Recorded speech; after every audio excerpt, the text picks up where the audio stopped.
Lalo pong lumilinaw ang tindi ng pananalasa ng bagyong Uwan sa Cagayan.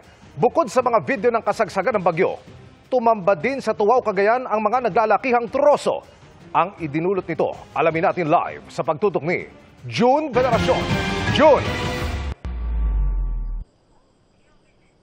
Emil, napakaraming bahay ang nawasak dito sa bayan ng Tuaw, lalawigan ng Cagayan dahil sa pag-apaw ng Chico River na sinabayan pa ng mga naglalakihang troso kasunod ng hagupit ng bagyong Uwan.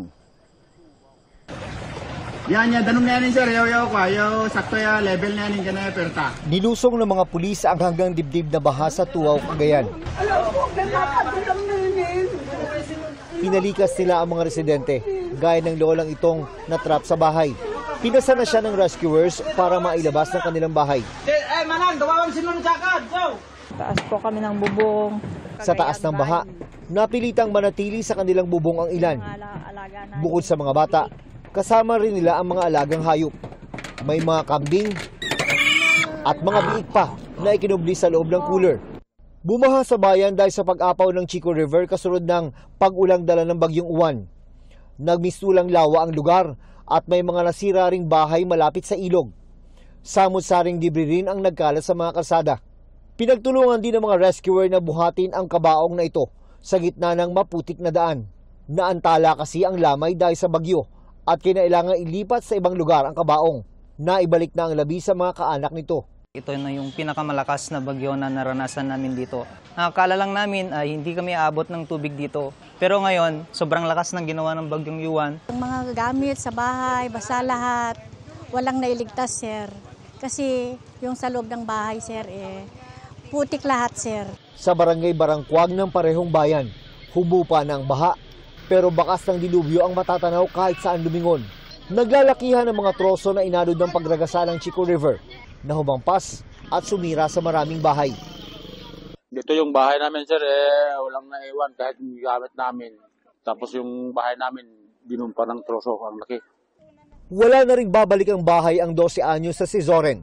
Sa kabila ng hirap na inabot, nagawa pa rin niyang sagipin ang isang tuta na naiwan paghupa ng baha.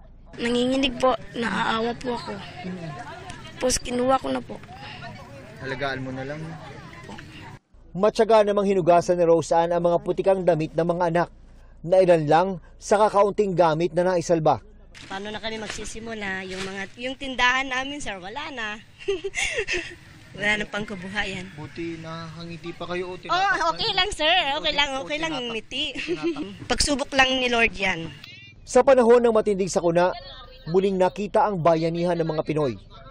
Dumating sa barangay ang mga gustong tumulong kahit sa simpleng paraan. Ibigyan po namin sila ng mga extra damit po na din po namin nasusuot. Para kahit pa paano makatulong. Sabi ng mga taga rito, ngayon lang nila naranasan ang ganitong kalamidad. At ngayon lang din sila pinadapa ng naglalakihang troso. Tila himalang lahat sila nakaligtas. Talagang yung mga bahay ay tinamaan ng mga troso na galing sa taas, galing Kalinga and Mountain Province, galing sa Pasil River at saka Chico River. Ang drainage ng mga yan galing sa Mountain Province and Kalinga. Kita po ninyo yung level ng tubig halos hanggang dibdib na ng mga residente. Yung mga Nalubog din sa mataas na baha ang Tuguegarao City. Halos abot na mga bubong. Kinailangan ng magbangka ng rescuers para mailigtas ang mga residente. Ang ilan nga sa kanila, sa bubong na dumaan para mailikas sa hanggang dibdib na baha. Bitbit pa ng ilang residente sa paglikas ang kanilang mga alagang hayop.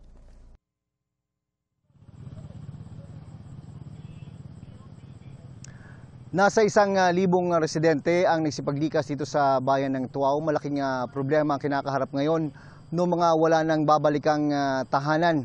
Dalawang posibilidad na pwedeng mangyari sa kanila, manatili sa mga evacuation center o makitira muna sa kanilang mga kamag-anak. Emil. Maraming salamat, June Veneracion.